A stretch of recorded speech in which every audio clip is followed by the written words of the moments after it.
வளரும் தென்னை மரமே நீ வளர்ந்ததை போல் நான் நிமிர்ந்து நிற்பேன்.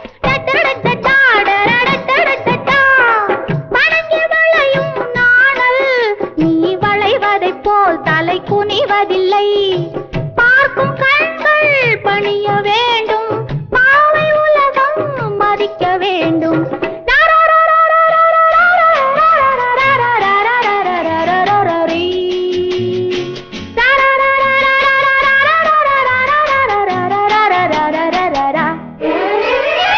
சிட்டுக்குருவிக்கென்ன கட்டுப்பாடு, சென்றலே உனக்கெது சொந்த வீடு.